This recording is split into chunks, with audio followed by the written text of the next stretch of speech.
Why? Hello, hello. Welcome back to more horror tales. It's been a while, but we're back, and that's all that matters.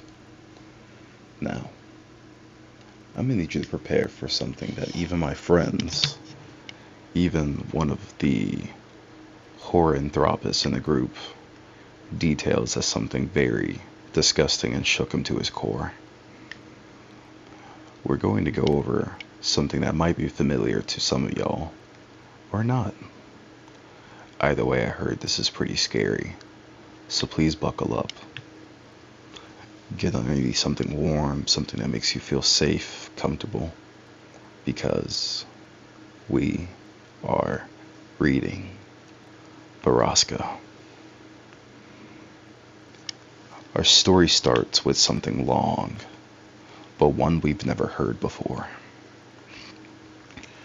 This story is about a place that dwells on the mountain, a place where bad, terrible things happen. And you may think you know about bad things, but you may have decided you had it all figured out. But the thing is, you don't, because the truth is worse than monsters or men. At first, I was upset when they told me when we were moving to some little town out in the Ozarks. I remember staring at my dinner plate while I listened to my sister throw a temper tantrum unbefitting of a 14-year-old honor student, or teenager really. She begged, she cried, she pleaded, and she even cursed at my parents. She threw a bowl at my dad and told him it was his fault. Mom then told my sister, who was named Whitney, to calm down, but she stormed off, slamming every door in the house on the way to her room. I'm not gonna lie, I definitely blame my dad as well. I remember I heard whispers from him about something going wrong, something bad, and the sheriff's department had reassigned him out to some little way out of the county to save face. My parents didn't want me to know that, but I did. I was 9, so it didn't take me long to get warm to the idea of a change. I saw it as an adventure, a new house, new school, new friends. But Whitney, of course, felt the complete opposite. Moving to a new school at her age is hard. Moving away from her new boyfriend, oh man, that was even harder. While the rest of us packed up our things and we said our goodbyes, Whitney sulked, cried, and even threatened to run away from home. But a month later, when we pulled up into our new house in Drisking, Missouri, she was sitting right next to me, viciously texting on her phone. Thankfully, we moved over to summer, and I had months of free time to explore the town. When Dad started his new job at the sheriff's office, Mom drove us around the city, commenting on pretty much everything she could see. The city was way, way smaller than St. Louis, but also a lot nicer. Apparently there was no bad areas, and the entire town looked like something you would see on a postcard. Drisking was built on a mountain valley surrounded by healthy forest land with walking trails, crystal clear lakes. I was 9, still. It was summer, and this was heaven. We'd only been living in Drisking a week or so when we met our next door neighbor, who came to introduce themselves. Or neighbors, really. Mr. and Mrs. Landy, and their 10-year-old son named Kyle. While our parents talked and drank mimosas, I watched the Landys' lanky red-headed son out in the doorway. He was shyly eyeing the PS2 in the living room. I asked very enthusiastically, "Oh, you play?" I asked. He shrugged. "Not really." "Do you want to play? I just got Tekken 4," I said to him. Um, Kyle glanced at his mom, who had just been handed her third mimosa. Yeah, sure, he said. In that afternoon, with the ease and simplicity of our age, Kyle and I became best friends. We spent the cool summer mornings exploring the Ozarks and the hot afternoons in my living room playing on the PS2. He introduced me to the other kid in the neighborhood, a skinny, quiet girl named Kimber DeStardo. She was shy, but friendly, and always up for anything. Kimber kept up with us so well that she quickly became the third wheel on our tricycle. With my dad at work all the time and my mom consumed with her new friendships and my sister locked in her room all day, the summer was ours to take, and we did more than that. Kyle and Kimber showed me where all the best hiking trails were, which lakes were the best and most accessible by bike, and where the best stores were in town. By the time the first day of school rolled around in September, I knew I was home. On the last Saturday before school started, and Kimber told me they were going to take me somewhere special, somewhere we had never been yet, the Triple Tree. What is a triple tree? I asked. It's a totally awesome and huge tree house out in the woods, Kyle said very excitedly. Whatever, Kyle. Come on, you guys. If there was a freaking tree house, you would have showed it to me already. Nuh-uh. We wouldn't have. Kyle shook his head. There's a ceremony for first-timers and everything. Kimber nodded eagerly in agreement, her dark orange curls bouncing off of her tiny shoulders. Yeah, it's true, Sam. If you enter the tree house without the proper ceremony, you'll disappear. And you'll die. My face fell. Now I knew that they were making fun of me. That's gotta be a lie. You guys are lying to me. No, we're not, Kimber insisted. Yeah, we'll show you. We just have to get a knife for the ceremony and we'll go. What? Why do you need a knife? Is it a blood ceremony? I whispered. No way, Kimber promised. You just say some words and you carve your name into the triple tree. Yep, it takes like 1 minute, Kyle agreed. And it better be a really cool tree house, I asked. Oh yeah, Kyle promised. Okay, I guess I'll do it then. Kyle insisted on using the same knife he used during his own ceremony, but we paid a price to get it. Miss Landy just happened to be home with her youngest son Parker, and despite Kyle's many objections, his mom insisted we take his 6-year-old brother with us. Mom, we're going to the tree house. It's for older kids. Parker can't go. I don't care if you're going to see an Exorcist movie marathon. You're taking your brother with you. I need a break, Kyle. Can't you understand that? And I'm sure your friends won't mind. She flashed Kimber and me a challenging look. Right? No, not at all, Kimber and I said, both in agreement. Kyle made a loud, dramatic sigh and called his brother. Parker, put your bloody shoes on. We're leaving now. I'd met the youngest Landy several times before and found he was unlike his older brother in looks and in disposition. Where Kyle was a wild, excitable fireball with hair to match, Parker was anxious, fidgety, with small eyes and dark brown hair. We all got on our bikes and made our way to the lesser-known hiking trail a few miles away. I'd asked before where the trail led when we'd ridden across it several weeks before, and Kyle had given me a very underwhelming answer of, nowhere interesting. We pulled up to the trail, head and leaned our bikes against its wooden sign which read, West Rim Prescott Ore Trail. That's a mouthful. Why are there so many trails around here named Prescott? I asked. Is this Prescott Mountain or something? Kimber laughed.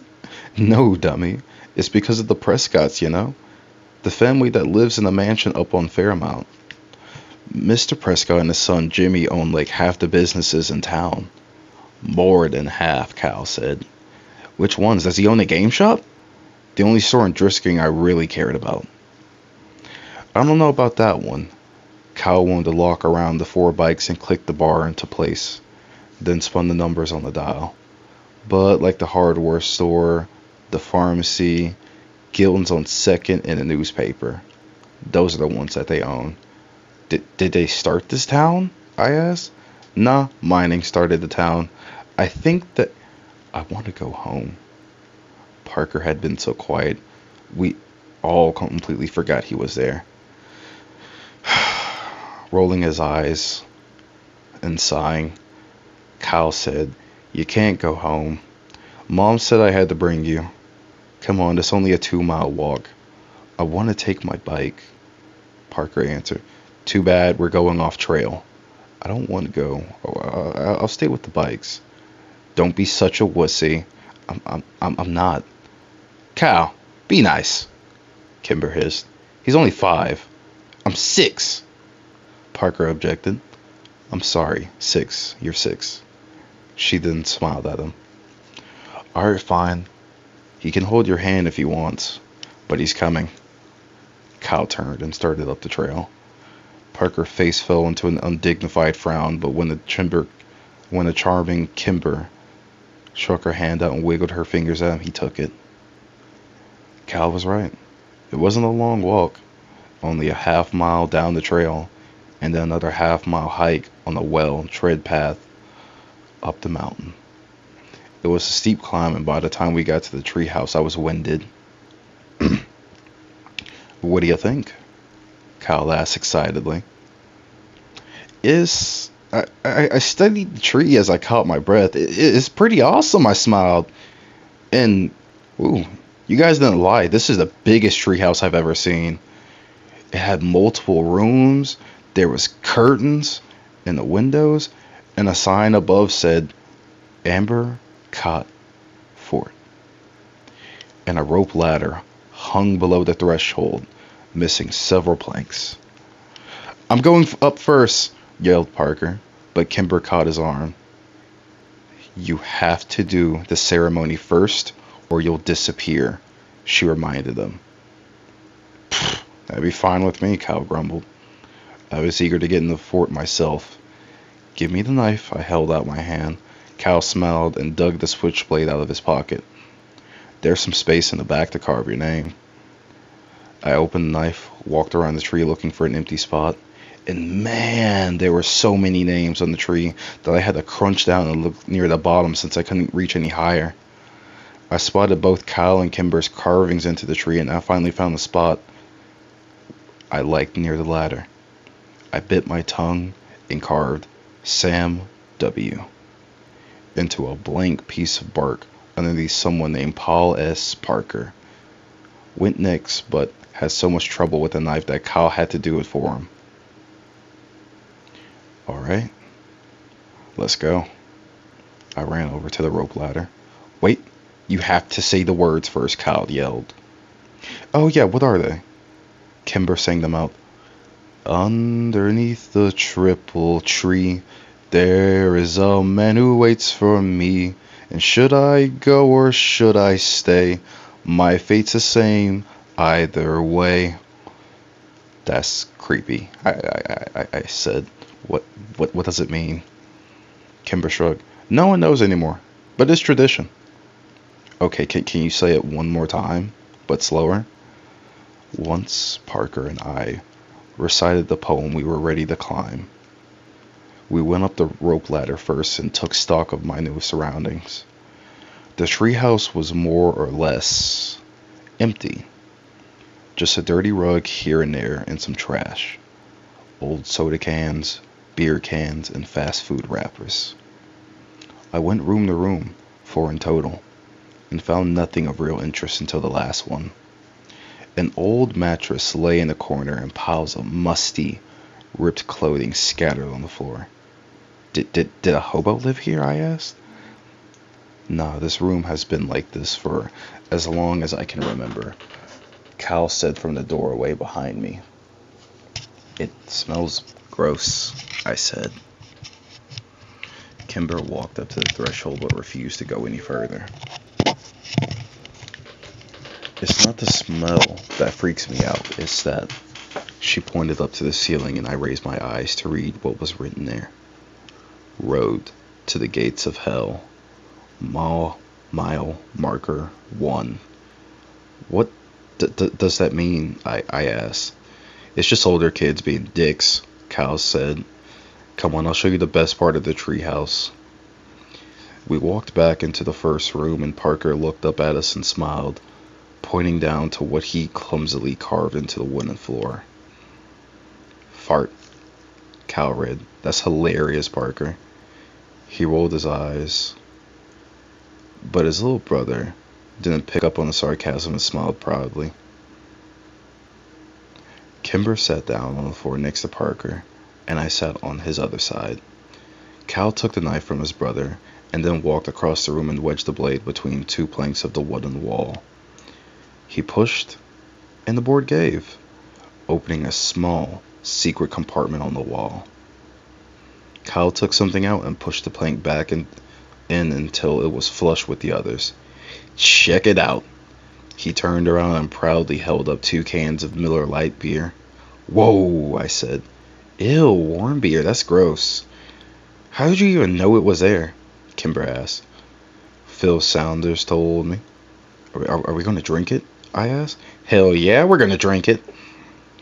Kyle came and sat down in their circle, popped open the first beer and offered it to Kimber. She eyed it like he was trying to hand her a dirty diaper. Come on, Kimmy. Don't call me that. She yelled at him and then reluctantly took the open beer. She smiled and made a face, pinched her nose and took a small swig. Kimber shuddered. That was even grosser than I imagined. I don't want any. I'll tell Mom, Parker said quickly as the beer was passed in front of him. Good, 'cause you ain't getting any, Kyle promised, and you ain't telling Mom shit. I put on my best poker face and took a long, deep swallow of the warm beer before I had the chance to smell it. It was a poor decision, and when I retched, the foul yellow liquid went all over my shirt. Aw, man, now I'm gonna smell like beer. We spent the next hour and a half drinking the 2 cans of Miller Lite, and after a while the taste grew more tolerable.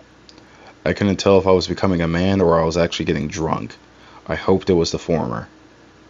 When a last drop of the beer was consumed, we spent 20 minutes trying to determine if we were drunk.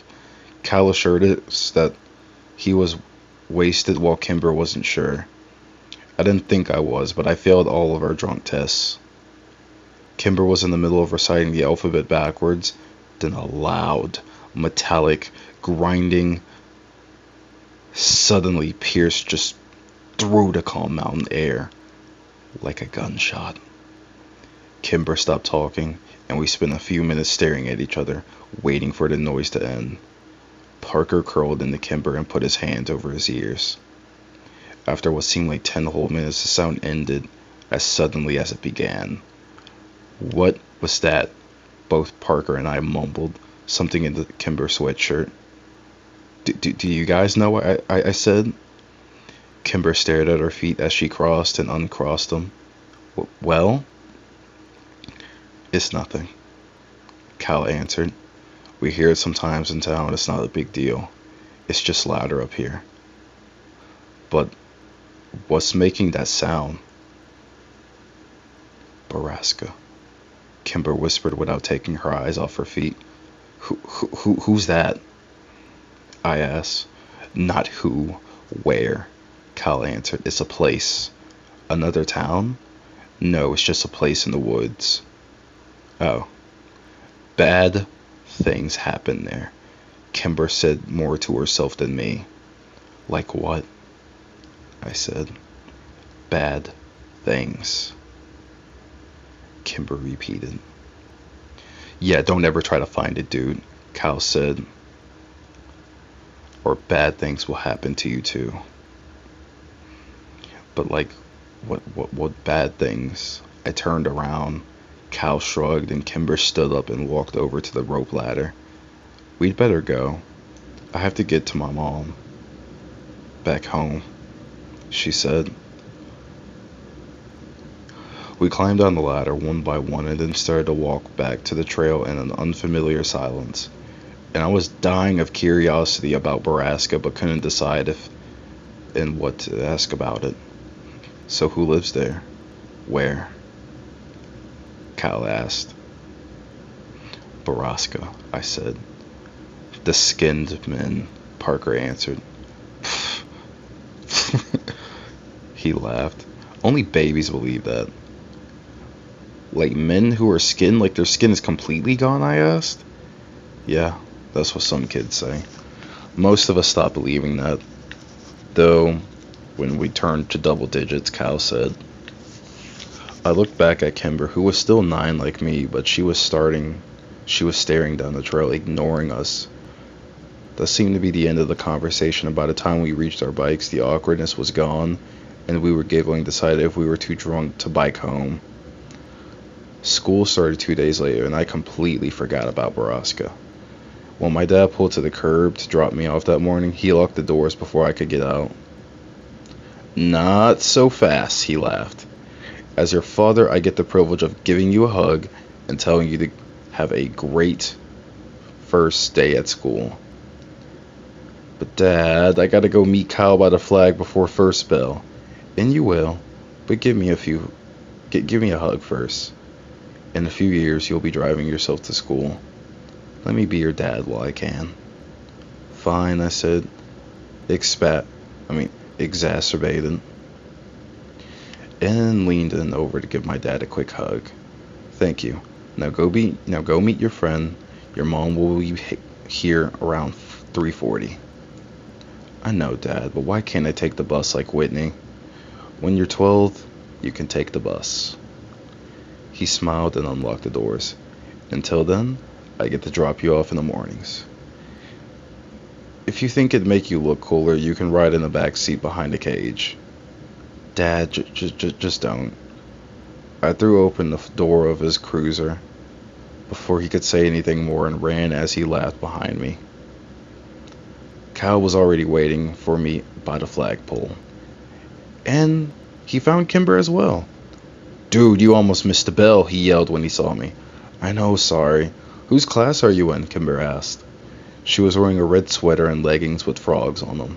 Her curly orange hair was brushed into ringlets and her lips were pink and shiny. She never looked prettier before, and I was just at a loss for words. And I was surprised to realize I'd never seen Kimber as a girl. Mr. Diamonds. Me too, she said cheerfully. Lucky, Kyle said. I'm in Miss Teverty's. Only 2 4th graders, and I get the crappy one, the crappy teacher. He stammered. Kimber grimaced. Yeah, my mom had her when she was a kid. What's wrong with her? What did she say? Just that she's strict and gives a lot of homework out on the weekends. On the weekends? Fuck, Cal said. Excuse me, Mr. Landy. I immediately recognized the tall man that had suddenly appeared before the white-faced Cal. Sorry, sir. I meant dang. Kimber giggled. I'm sure you did. Hi, Sheriff Clary. Even though I'd only met him a few times, I liked my dad's boss and he liked me. Well, hello, Sammy. Are you excited for your first day? Sheriff Clary crossed his arms in front of him and widened his stance imposingly, but he gave me a wide smile. Yes, sir, I said, and then I added lamely, what are you doing here? I'm giving a presentation to the 5th and 6th graders about safety when walking to and from school. Yeah, he gives it every year, Kyle muttered. Cool. Sheriff Clary nodded at me and then turned and walked away. I looked around confused. Where's Kimber? She took off. She is annoyingly on time to everything. And as if to illustrate this point, the bell rang and we both ran upstairs and inside. I walked into class and saw Kimber save me a spot next to her at the back. Mr. Diamond, a short, round man of 40 or so, nodded at me when I came in. Mr. Walker, I presume? Yeah, that's me. I mumbled as I rushed past him.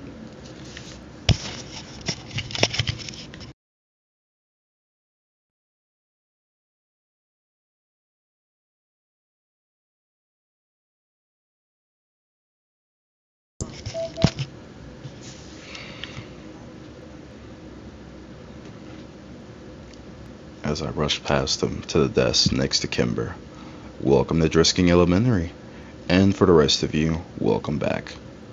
Go Grizzlies. The class echoed a reluctant and subdued, Go Grizzlies. Kimber introduced me to the other kids in class throughout the morning.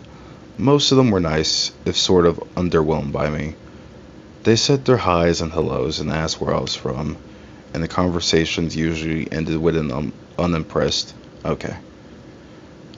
A group of girls who sat near the front snuck looks at us all morning and snickered. I asked Kimber who they were, and she just shrugged.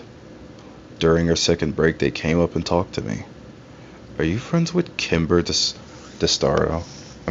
Destaro? A tall, dark-haired girl asked me. Yeah, I answered, and I looked over at Kimber.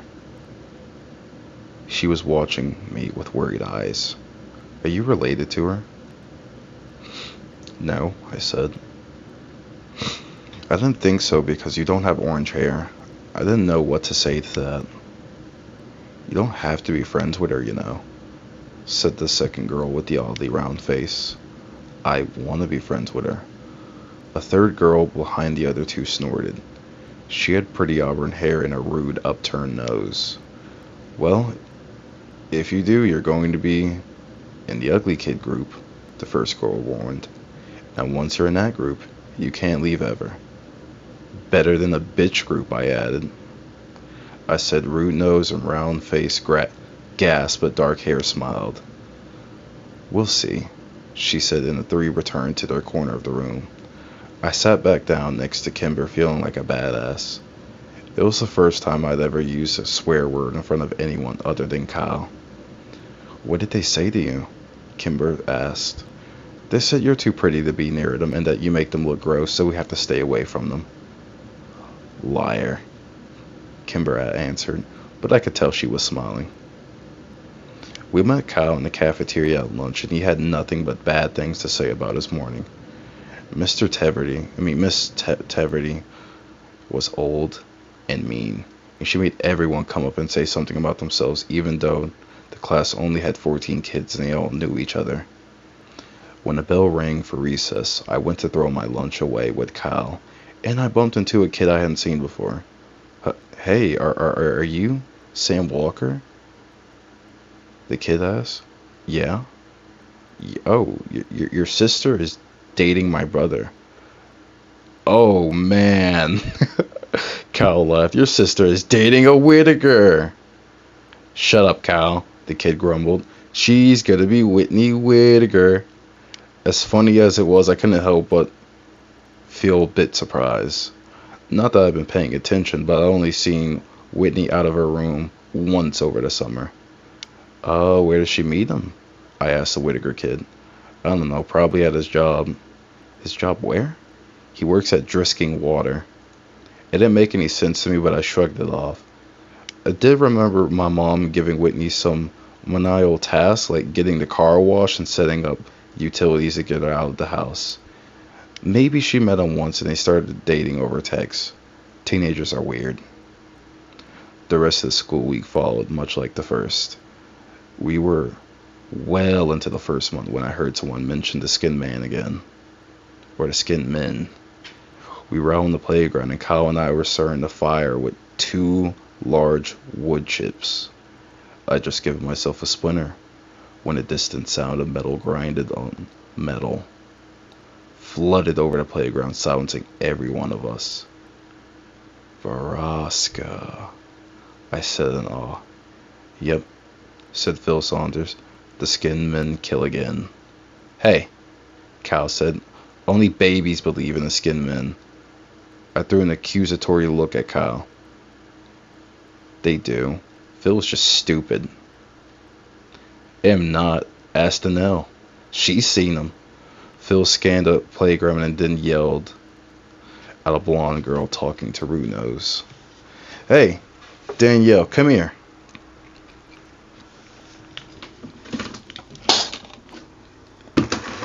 The blonde girl rolled her eyes but came skipping over anyway. What do you want? I told you Kayla doesn't like you, Philip. No. Tell them about the skinned men. Phil gestured to the air around us, which was filled with a metallic scraping coming down from the mountain. You tell them, she said. No, you saw them, so you tell them. I didn't see them. Paige saw them. Oh, Phil said, and an uncomfortable silence descended. You guys are weird, Danielle said before flipping her hair in our faces and leaving. Who's Paige? I asked when she was gone. Her sister. Paige disappeared when we were like 5, Cal said, after she saw the skinned men. The sounds from the mountain abruptly ended, and the subdued atmosphere of the playground disappeared with it. When the bell rang, Kyle lined up in his class line, and since Phil was in my class, I made sure I was behind him. The teachers began to count us off. Hey, what else do you know about Borrasca? I whispered to him. My brother said that's where people go to disappear. To Borrasca. Hey, what happened to them there? Bad things, he said, and then shushed me when I asked him what he meant. The year dragged on, and it wasn't until Christmas that I heard the machine at Borrasca again. It was December, and there was a thick blanket of snow on the ground, which only served to amplify the noise from the mountain. I sat in my room listening to it for a few minutes, trying to decide what was happening in the place that bad things happen. I then saw my dad's cruiser pull up to the window and went downstairs to greet him. As I passed my sister's door, I heard her giggling in that annoying teenage girl way, and I just cringed. I hope Kimber never gets like that. Dad, what's up? I skidded on the landing just as he opened the door. Dad then stomped the snow off his boots and threw open his arms. Sammy, how many years has it been? He joked. It was true. I hadn't seen much of my dad lately since he was working so much, doing what I didn't know, since this was the quietest and lamest town ever. And Mom thought the sheriff was grooming Dad for his job since Clary was old, and Dad never really agreed or disagreed with her. He'd only been at the department 7 months, after all, and he doubted people in the county would vote for him. Hey Dad, do you hear that like metal sounding noise, that the machine sounding noise? Yeah, I hear it in town every now and then. Do you know what it is? I asked the sheriff about it, and he told me the noise comes from private property up in the Ozarks. Is the property called Borrasca? I asked quickly. I have no idea. Borrasca? Where'd you hear that? I shrugged. Kids at my school, I said. Well, it's nothing to worry about, Sammy. Probably just some logging equipment. But is the place called Borrasca? Like, have you heard it before? No, I've not heard that before. He pulled off his boots and shrugged off his coat. Looking towards the kitchen, I could tell I was losing him. Have you heard of the skinned men? I asked quickly. Skinned men? Good God, is your sister telling you these stories? No, but he wasn't listening to me anymore. Whitney! He yelled upstairs. No, Dad, Whitney doesn't even talk to me, I repeated.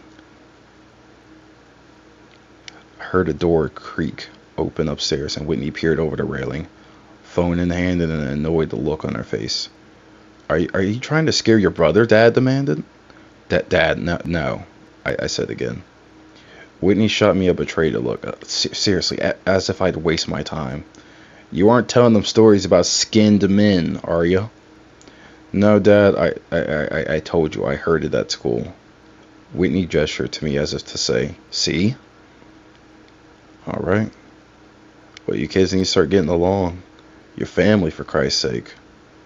Whitney rolled her eyes, and when Dad walked into the kitchen, she stuck her tongue out at me. Real mature, Whitney. I yelled up at her as she was gone. I'll tell Dad about your boyfriend. Christmas came, and it went by with surprising smoothness at our house. Winnie and I got everything we wanted on our list, which was a first for us. The town may have been smaller, but Dad's paychecks were clearly better. I wore my new Rams.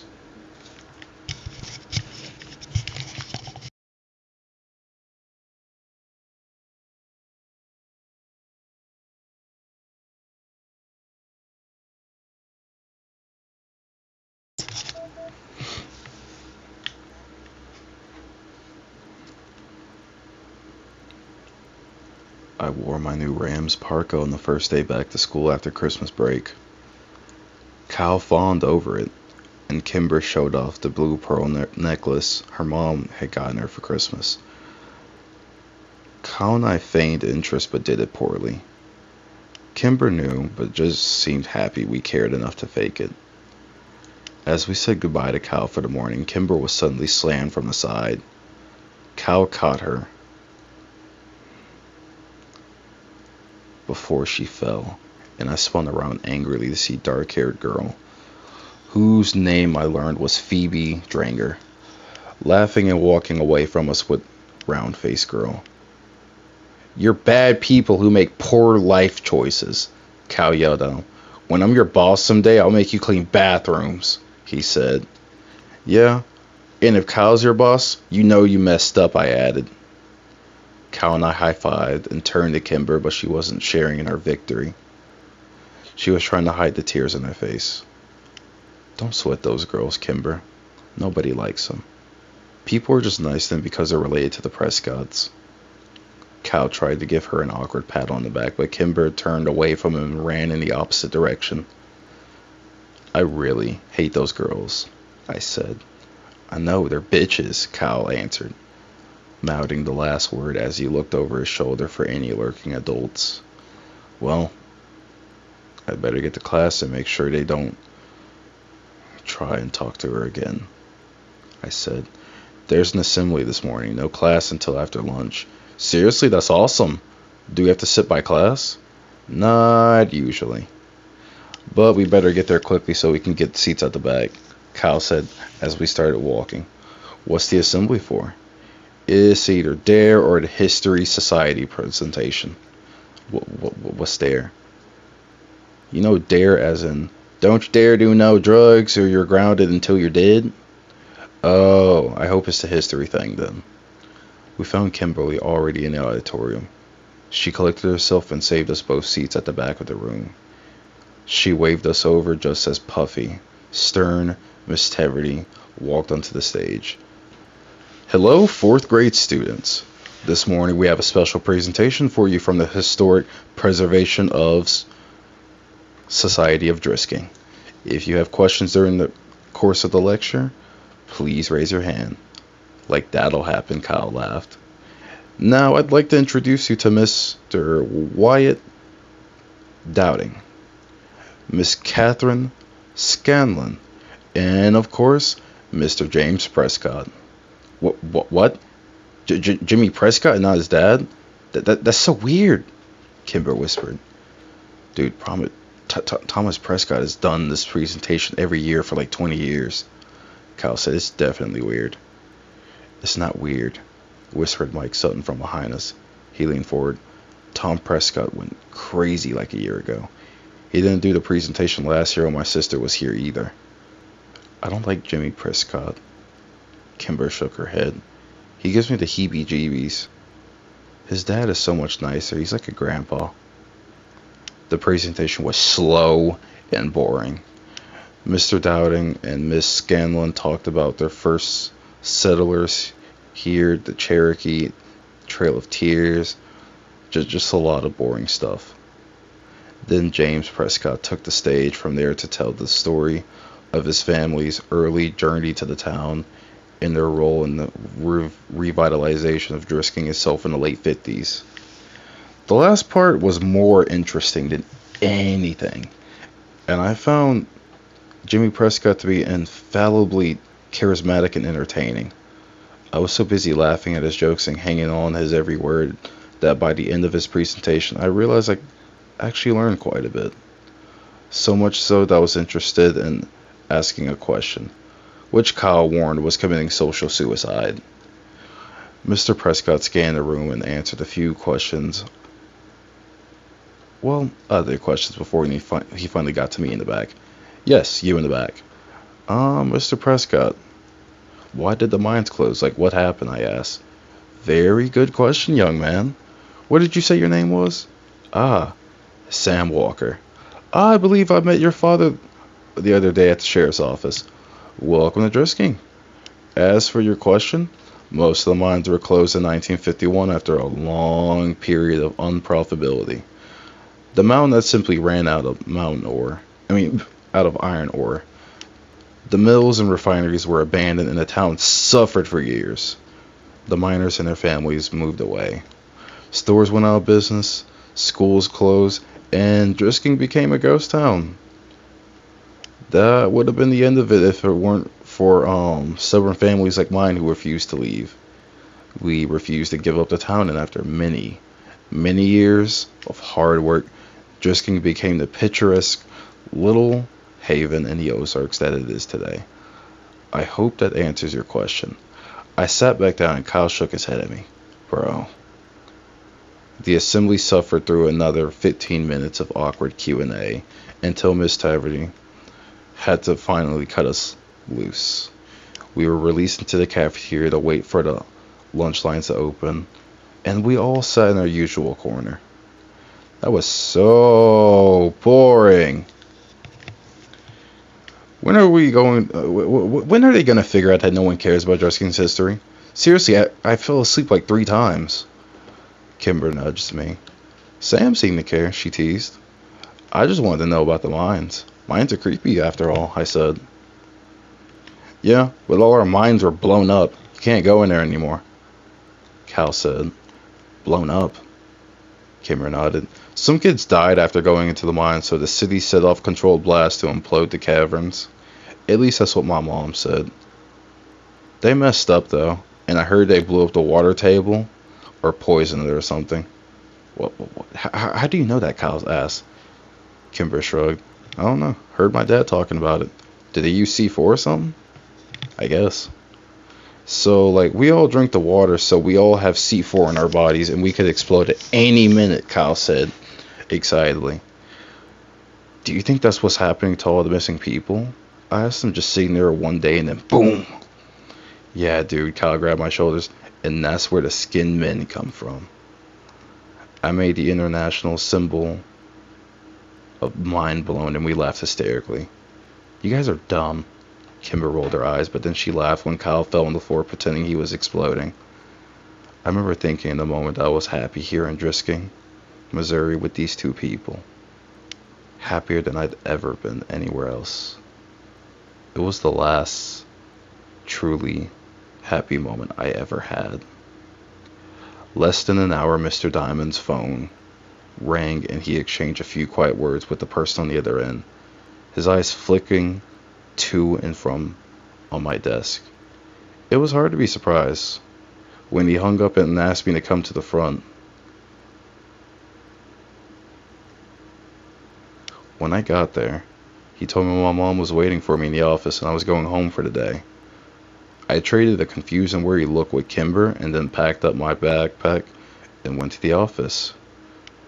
When I got there, Mom was crying. We drove home in strained silence, and I was too afraid to ask what happened. Mom parked the car a block from our house, which was blocked by several police cars. When an explanation didn't come, I broke the silence. Is it Dad? I asked quietly, holding back tears and stammering profusely. No, honey. Dad's fine, she whispered. What happened? I asked. Whitney never made it to school this morning. She Mom's voice broke over her name. Oh no, Mom, I think she ditched, I said quickly. I saw her leave this morning and it was really early, like 6, and she was with her friends, Pete Whittaker and that kid Taylor. We know that, Sam. but they made it to school and Whitney wasn't with them. They said she went by to stop Circle K near Drisking High, so they left her there. And no one has seen her since.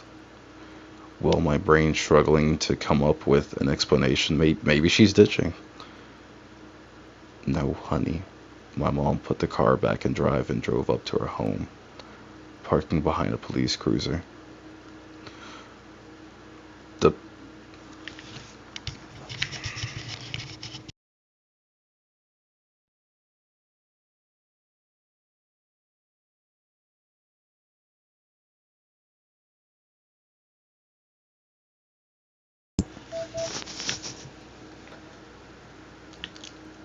Sorry to break the immersion, it's just this headset is shitty. No, honey. We parked behind the police cruiser, and the police, as well as your father, think that Whitney is with Jay. But she has a new boyfriend here. I said, we found all her books on the floor of her room this morning and half her clothes, along with some cash of your dad's. But right now we think she hitched a ride to St. Louis and that she's with Jay. The sheriff's office is trying to contact the boy's parents. I kept thinking to myself, Whitney ran away? Anyone who knew my sister knew she was prone to dramatics and empty threats. Plus, she was dating Chris Whitaker's older brother, Pete. I was sure of it. I didn't know what to think. We walked up the steps into a house filled with stale coffee and quiet murmurs. I tried to remember if Whitney herself had ever confirmed she was dating Pete, but I drew a blank. When we walked into the kitchen, I saw my dad sitting at the table, staring at phone records head in hand. He looked up when I came into the room and gave me a weak smile. Hey, buddy. Dad, I have to tell you something. I felt a heavy hand on my shoulder and turned to look up to a solemn Sheriff Clary. Everything and anything you might know, son, no matter how trivial you think it is. I nodded and sat down at the table with my dad as my mom handed the big man a cup of coffee. Here you go, Sheriff, she said weakly. Please, Miss Walker, call me Gillian. My mother nodded and retreated back into a darkened corner to talk quietly with Sheriff Cleary's wife, Grace. What do you know, Sam?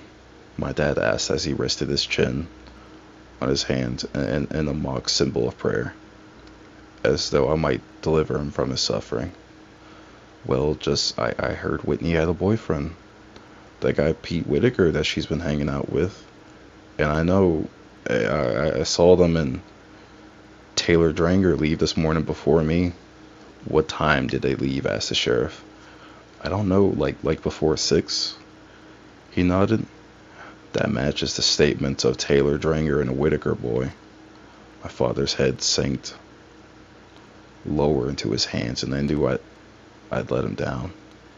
But I don't think she went back to St. Louis because she was dating Pete. I don't think she wanted to be with her boyfriend back home anymore. I understand that, son, but a teenage girl's mind is a complicated thing. My officers are trying to get a hold of the boyfriend's family back in St. Louis. Clary nodded to my father. Now why don't you head to your room and let us work, Samuel? I looked up at him in surprise. What? No, I want to stay down here. I can help. No, son, there's nothing more you can do. You've been a good brother. Now let us handle this. But I can help. You already have. Dad, I looked over at him with begging eyes. Go to your room, Sam, he said quietly after a moment. I balked. Dad, Now, I was so angry, I did the only thing that I could have done to make my rage known. I stomped upstairs, slammed the door, and then sat on my bed in disbelief. Tears came, and I laid there, feeling helpless, worthless, and scared for my sister.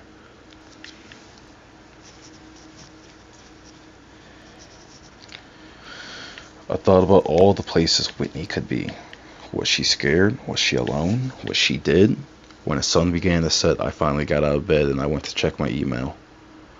I was expecting lots of messages from Kimber and Kyle, but there was only one. Did she go to the treehouse? I was staring at the computer screen for almost a minute, and Kimber's words from last fall echoed in my brain. I sat staring at the computer screen for almost a minute. Again, if you enter the treehouse without the proper ceremony, you'll disappear, and then you'll die.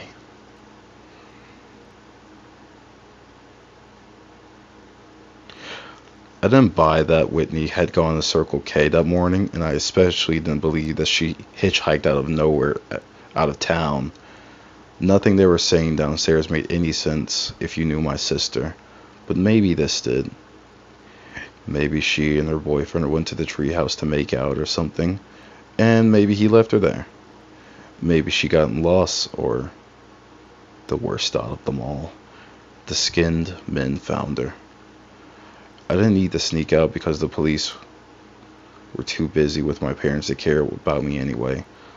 I snuck my bike out of the garage and rode 3 miles to the West Rim Prescott Ore Trail. When I got there, I saw 2 bikes already locked to the signpost, and my 2 best friends sitting in the snow next to them. I knew you'd come, Cal said, when I pulled my bike up and Kimber ran up to hug me. I'm so sorry, Sam, she said. There was really nothing for me to say, and I didn't push. Kimber took my arm, and we started up the trail. The silence between us was stretched but comfortable. We trudged through the snow and all the while I searched for the telltale footprints of others, but the snow was coming too fast. The hike up the mountain was harder and wetter than we would remember. And when the Apricot Fort finally came into view over the ridge, it was a welcome sight. The sun was getting low, and we didn't bring flashlights. I fell as I ran up the tree, calling my sister's name to the quiet wild. Cal was right behind me and leapt impressively onto the rope ladder, climbing quickly, and I kept yelling out Whitney's name, waiting for Kyle to yell that he found her, or that at least some sign of her. And then I heard Kimber quietly say, Sam, where she stood at the triple tree, and I ran over, and I tried to follow her eyes to confirm that I already knew what was there, and I found it, freshly carved at the top. Whitney W. My breath froze in my chest and my vision blurred with unwelcome tears. And as the sun took its last desperate breath before plunging into the deep of the horizon, a deafening, metallic whirl sang out from the wilderness and spilled down the mountainside.